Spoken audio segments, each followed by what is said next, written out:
I want you to think for a second about how society organizes, well, almost every major milestone in your life. Right. It's all birthdays. Exactly. It's entirely by birthdays. Yeah. You blow out 16 candles, and we just hand you the keys to a 2-ton vehicle. We're like, good luck on the highway. Which is terrifying when you really think about it. It really is. And then you turn 18, you get to vote for the leader of the free world, you make it to 25, and finally, a rental company will actually trust you with a mid-sized sedan. Yeah, that's the holy grail of adulthood right there. Right. It's clean, it's easy, and it's a system built completely on the calendar. But here's the fundamental question we are tackling today. Does your brain actually care about the calendar? I mean, not even a little bit. From a biological standpoint, our whole obsession with chronological age is completely arbitrary. The brain is, it's on its own schedule entirely. Which is exactly why we're doing this. Yeah. So welcome to this deep dive. Our mission today is to unpack a really fascinating stack of sources. Yeah, we've got quite the mix today. We really do. We've got neuroimaging data. We've got psychological behavioral tests. We even have reports from the criminal justice system. And we're going to uncover why society's strict timeline is just completely mismatched with how our brains actually mature. It's a massive disconnect. It is. And for this conversation, I'm putting on the hat of the cognitive psychologist. So I want to look at, your behavior, your decisions, and your mind. And I'll be taking the role of the neurobiologist. So I'm looking under the hood at the physical wiring, the metabolism, and the structural hardware of the brain itself. It's the perfect tag team. We're going to explore the groundbreaking difference between biological maturity and chronological age. We'll look at what happens when you pit hot cognition against cold cognition. Oh, that's a huge one. Yeah, and we're going to reveal a major plot twist in the data about why men's and women's brains age, well, very differently. But, before we can get into the when of maturity, we really have to break down the how. Like, how does a brain physically mature? Right, the actual mechanism.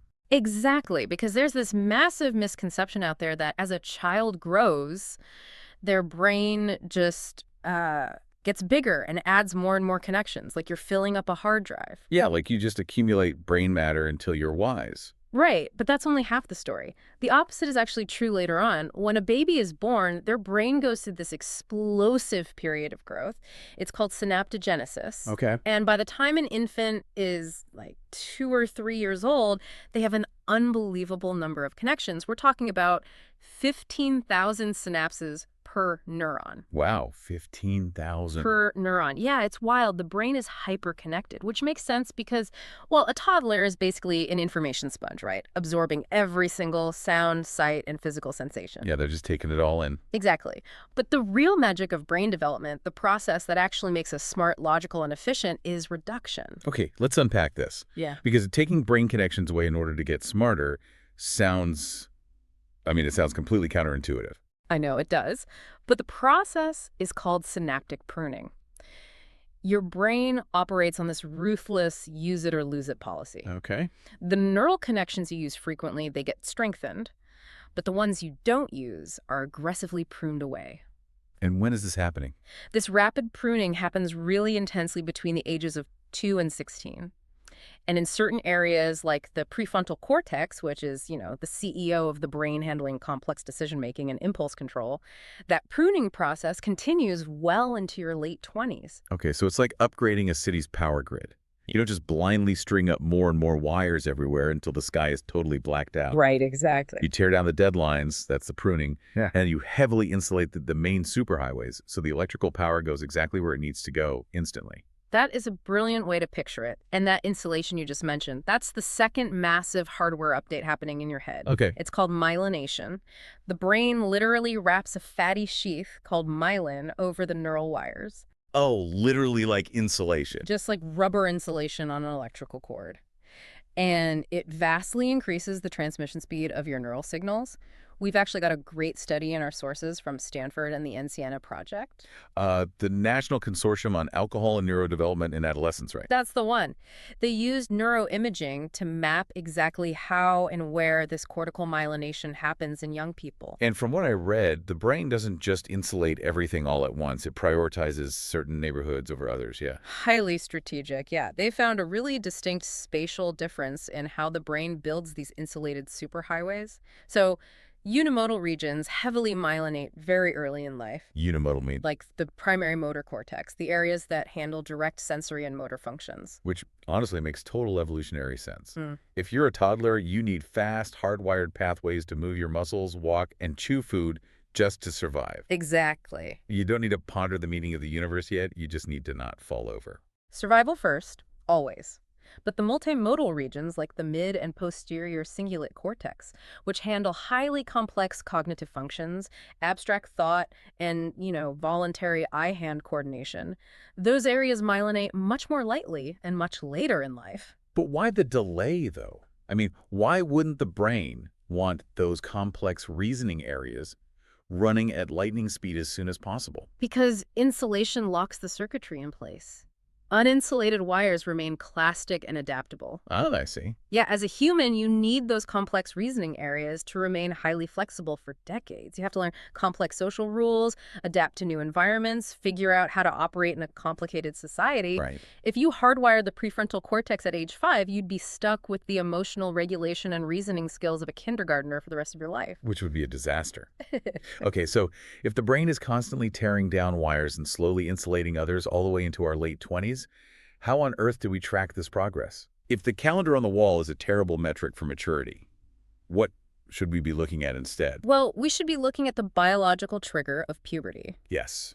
Let's get into the Frontiers in Cognition study, because this is a really robust piece of research. Yeah. It involves 736 kids, right around 12.3 years old on average. Right. And the researchers wanted to test their executive function. So they gave them 2 classic psychological tests. First up was the Stroop test, which measures inhibitory control, basically your ability to stop yourself from doing something impulsive. Yep.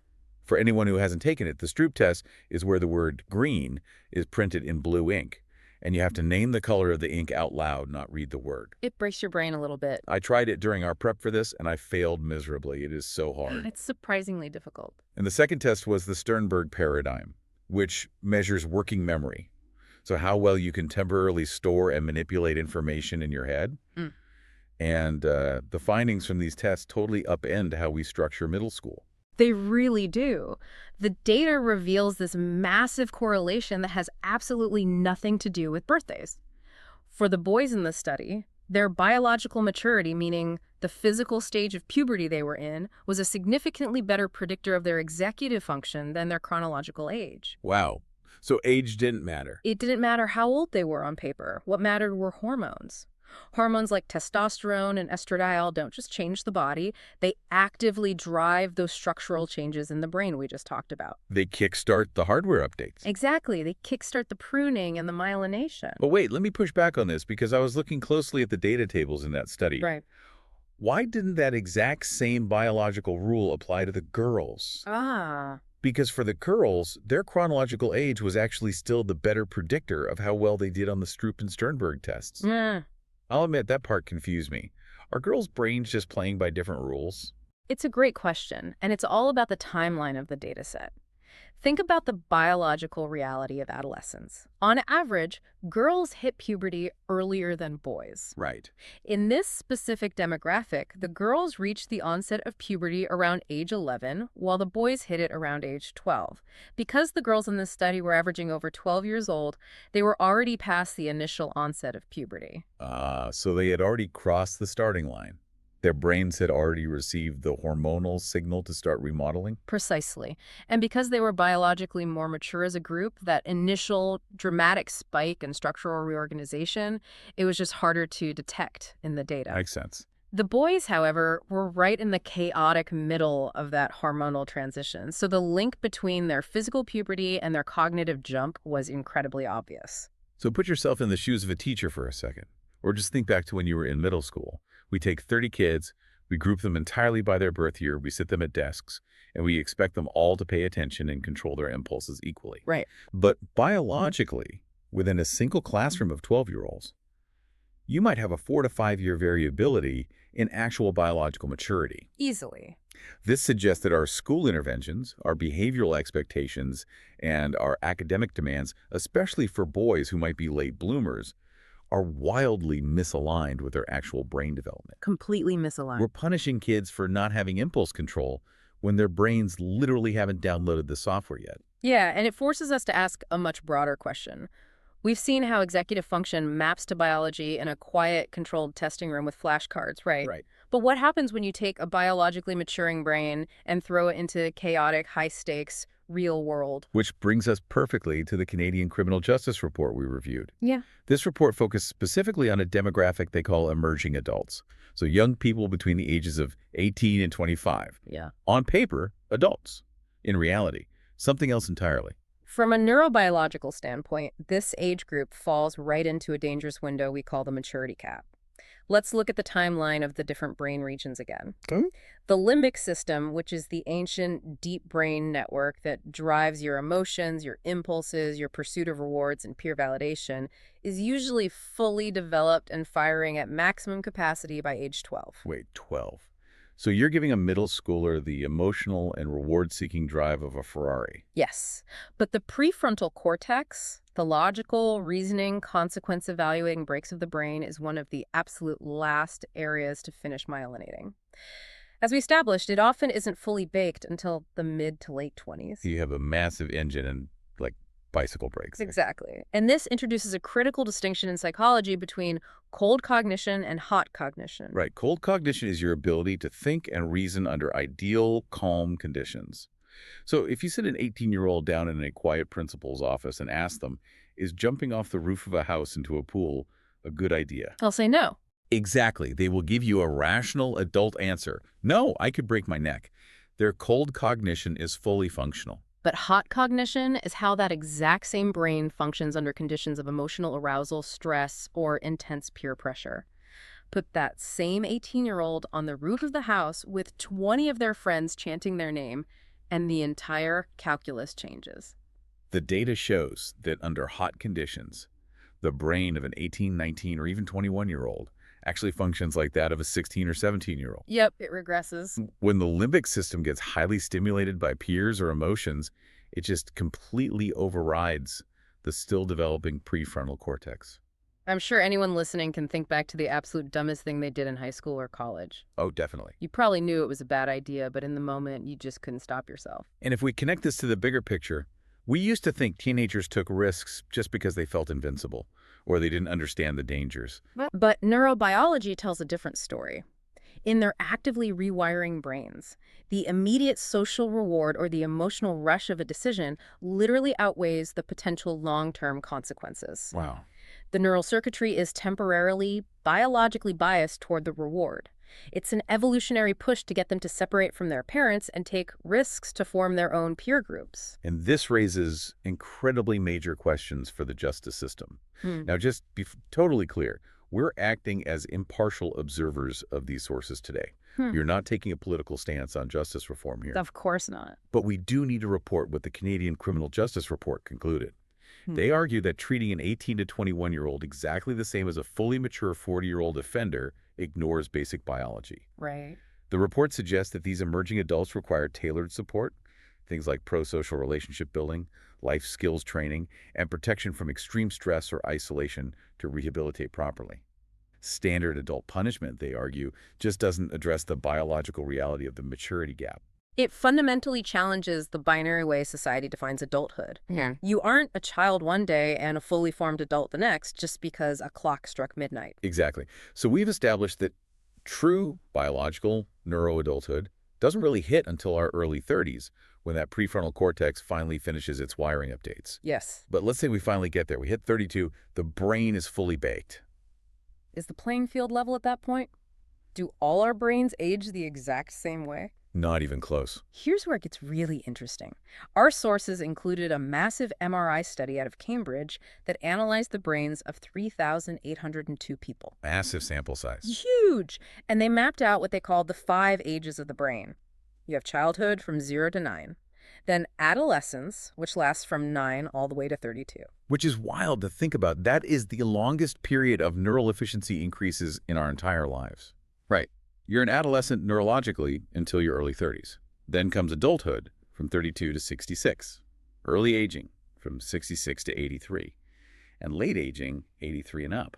It's a very neat timeline. It is. We have this neat, clean architectural timeline for human life, but then a study from Washington University School of Medicine in St. Louis throws a massive wrench into this clean little timeline. A fascinating wrench, because the Cambridge study looked at physical structure, but this WashU study looked at brain metabolism, specifically how the brain fuels itself. Okay. The brain runs primarily on sugar through a process called aerobic glycolysis.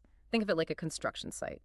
When we're young, a huge fraction of this sugar energy is burned specifically to sustain brain development and maturation. So it's the fuel for the pruning and myelination we discussed. Exactly. And as we age and the construction finishes, the amount of fuel used for development drops steadily, and the energy is just used for daily maintenance. So the WashU researchers took peak E scans, which measure the flow of oxygen and glucose in the brain, Right. from 205 people, men and women, ranging in age from 20 all the way to 82. Yeah. And they wanted to see how this metabolic fuel usage changed over time.